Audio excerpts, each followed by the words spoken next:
Welcome to the second episode of our Gods Showcase series. In the previous episode, we discussed how we can break the chains between our game objects by replacing references to game objects with references to observable variables, which now store values like the input vector, the player transform, and the player speed in globally accessible data containers. In this second episode, we will add a simple health system to the player, and we will display the player's current health with a slider in our user interface. Like within the previous episode, we will break the chain between our player health and the health slider by using observable variables. We will then use the event system on our observable variables to only update the slider visuals when necessary, meaning when the player took damage or got healed. Additionally, we will add currencies in form of collectible coins and diamonds to our game, and we will display them in our UI as well. Usually, common techniques for adding multiple collectible types can become quite tedious. We will explore how God simplifies such tasks for us. After the last episode, I did some cleanup in the project folders. I have moved our already created observable variables into a folder called Observable SOs, and I created two subfolders in our scripts folder called Episode 1 and Episode 2. Following up on that, I prepared some more scripts and objects for this episode. Let's have a look at them. Let's start with adding a basic health system for the player character. For this, we have a player health component, which has two variables for health and max health. It also has two methods which can be used to take damage and to heal the player. Then, to display the health in our UI, we have a health slider component. The script currently references the player health, and it updates its visuals every frame in the update method. Let's have a look at our scene. I attached the player health script to the player, and I then created a canvas with a slider. The slider has the health slider component attached to it, and it references the player health component. I then disabled the handle slide area so the slider cannot be interacted with, and I also changed the color of the background and the fill object. Then I created two buttons for testing purposes. The buttons can be used to damage and heal the player by calling the take damage method and the heal method on the player health component. When I start the scene, we can see that this works quite well. All of this is quite basic stuff, but there are two issues I have with these scripts. First, I don't want to reference the player object just to display the health, so to solve this, we are going to decouple the player health and the health slider just like we did in the first episode with our other components. Second, I don't like that we update the slider value every frame. The player is not going to take damage or be healed very often, so to save performance, we should only update the slider when necessary. We can make use of the OnValueChanged events of our globally observable data structures to solve this problem. Okay, let's decouple our objects by introducing two new observable variables for our health and our max health. In the player health class, replace both floats with float reference. Then add .value to the code below where needed. And we can also make the float references private. Then add a serialized field attribute in front so we can assign the variables in the inspector.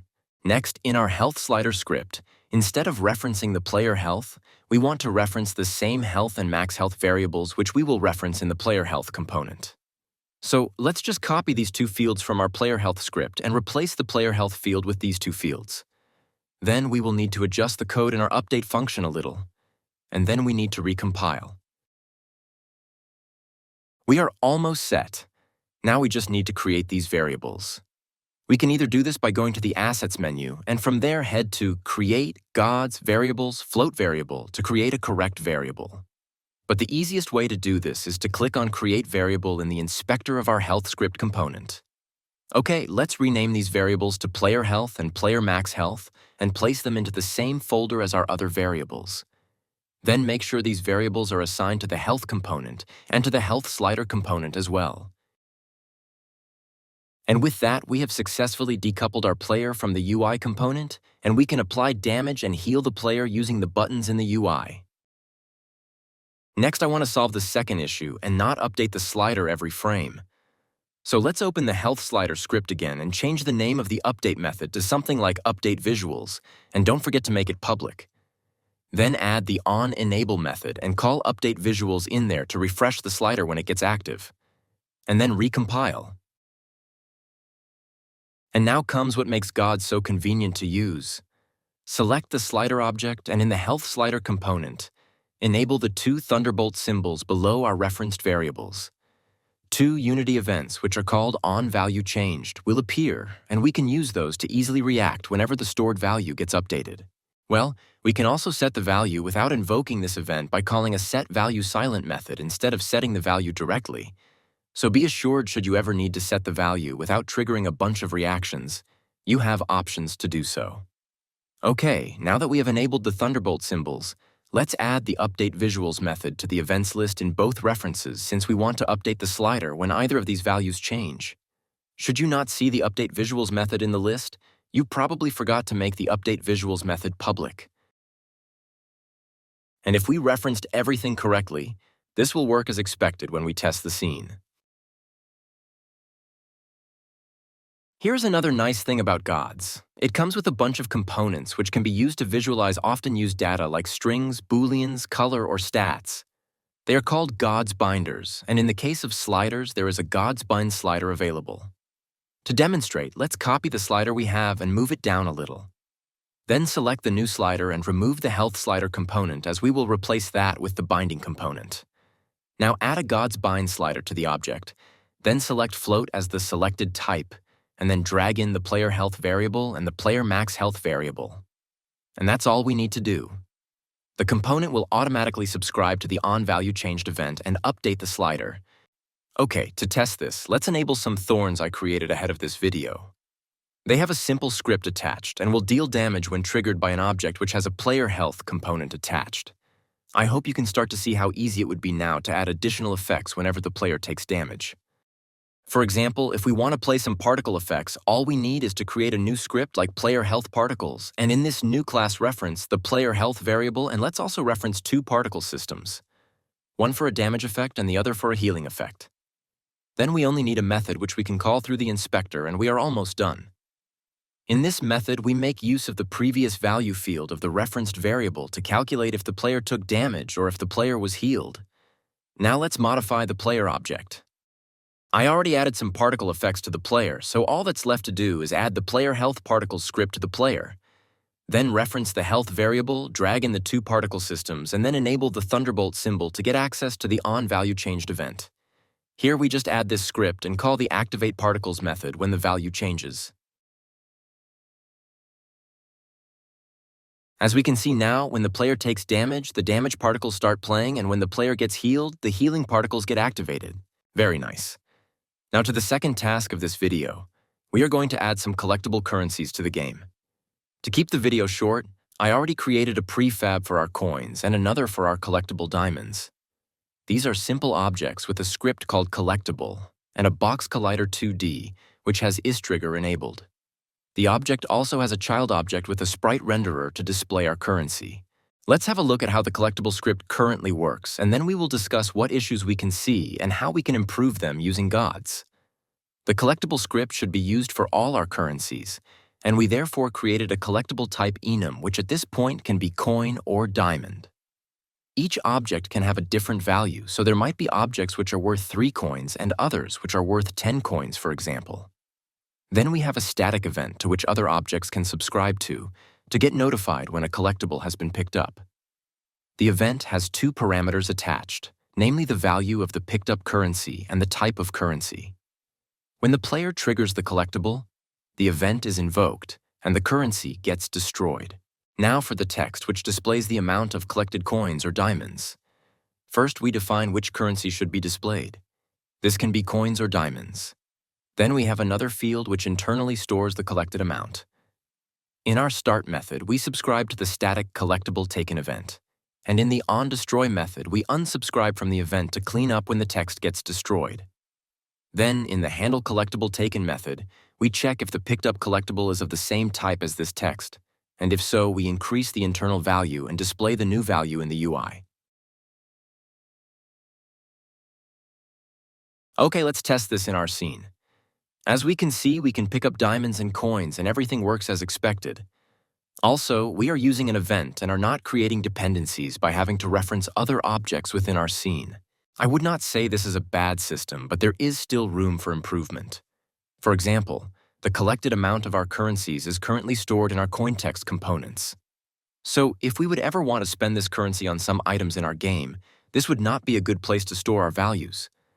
We could store it in some type of currency manager singleton for easier access, but then we would create more dependencies between our objects as classes would have to rely on that manager class.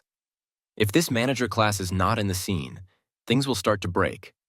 This might lead us to create a scriptable object which stores all our currencies, and I would argue that this is more suitable than a manager class in many cases. However, there remains another issue. In the collectible class, we have the type of currencies defined as an enum. If we want to add another currency and later maybe another one, we will always have to come back to this class and extend this enum. Then we will have to go to many other places where this enum is being used and update these methods as well. All of this will take up time, which is better spent elsewhere, so let's see how we can solve this issue using gods. Let's start with our collectible script. We remove the enum at the top, and we also remove the static event as we do not need these anymore. Then add a int reference instead and call it currency reference. In the onTrigger method, instead of calling the static event, we just increase the value of the referenced int variable. This will also invoke the OnValueChanged event of the variable and will thereby notify its listeners about the changed value. Then in the CoinText script, we remove almost everything and add a int reference, which I will also call currency reference. Then all we need is an update text method. In this method, we set the text of the text mesh pro text to the value of the currency reference. Then to refresh the text when the game starts, we add the onEnable method, and in this method we call our new update text method. And that's all we need. Let's compile our project. Now all we need to do is create the observable variables which will store our currencies. So I first select the collectible coin and open it in prefab mode to apply the changes to all other coins as well. Then let's create a new variable using the button in the inspector. Rename this variable to currency coin and close the prefab mode. Now let's do the same for the diamond currency. I select a collectible diamond and open the prefab mode. Then create a new variable and call it currency diamond.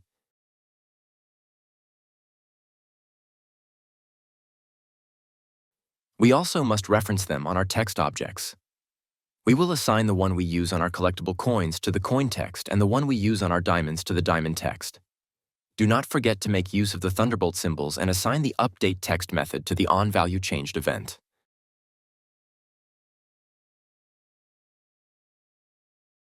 Wonderful, this should now work just like before. Let's see. Great. And now if we want, we could get rid of the CoinText component and replace it with a GodsBind Text Mesh Pro component.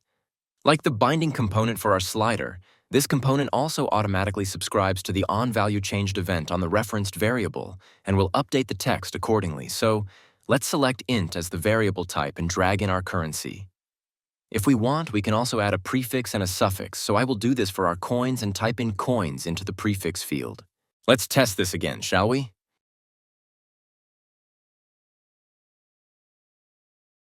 Very well. The huge advantage doing it this way is that we can reference the currency value from anywhere we want without having any dependencies. Additionally, we can easily create more currencies in our game by just duplicating a currency variable, so let's do this real quick. I will duplicate the currency coin variable and call it currency emerald. Then I will duplicate the diamond text within our UI and move it down a little. Let's make the diamond image green to better fit the emerald. Now let's create the collectible as well.